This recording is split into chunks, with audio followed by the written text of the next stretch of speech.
ఇప్పుడు 4.5 ఏళ్ళుగా నెల్లూరు సిటీలో డెవలప్మెంట్ చూసారా? ఏం లేదండి, డెవలప్మెంట్ లేకపోగా ఇంకా అధ్వానం అయిపోయింది. అప్పుడు సార్ ఉన్నప్పుడు డెవలప్మెంట్ చేస్తూ ఉన్నారు, అది అట్టే కంటిన్యూ అయి ఉంటే మాకు ఇంకా బాగుండేది. ఇప్పుడు ఆగిపోయింది. ఈసారి మీ ఓటు ఎవరికి అనుకుంటున్నారండి? నారాయణ సార్కే మా ఓటు, తెలుగుదేశానికే వేస్తాము. ఎందుకండి అంత ఖచ్చితంగా చెప్తున్నారు? కారణం ఏంటి? కారణం అంటే ఇదేనండి, అన్ని విధాలుగా ఇబ్బందులు పడుతున్నాము. సొంత ఇల్లు లేవు, రావాల్సిన సదుపాయాలు రావడం లేదు, మాకు అమ్మఒడి కూడా రాలేదు. అట్లా ఉన్నాయి కదా, ఇంటి బాడిగలు కట్టుకోలేక కరెంటు బిల్లులు పెంచేసి, నిత్య సరుకులు పెంచేసి, గ్యాస్ బిల్లులు పెరిగిపోయి, అన్ని విధాలుగా పెరిగిపోతే బస్ ఛార్జీలు అన్నీ పెరిగిపోతే ఇంకెలా బతుకుతాము? అంటే జగన్ గారు మేము కులం చూడడం, మతం చూడడం, పార్టీ చూడడం, ఇలా ఏం చూడకుండా అందరికి వచ్చేలా చూస్తాం అన్నారు. మరి మీకు అందట్లేదని చెప్తున్నారు.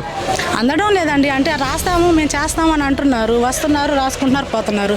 ఇచ్చిన వాళ్ళదే ఇది, వాళ్ళ దగ్గర వాళ్ళకి ఇచ్చుకుంటారు, మిగిలిన వాళ్ళని వదిలేస్తారు. అందరినీ పట్టించుకోవాలంటే నారాయణ సార్ కాదు కదా. సార్ అంటే ఇక్కడ ప్రతి ఒక్కరి ఇంటికి వస్తారు, అందరి గురించి కనుక్కుంటారు.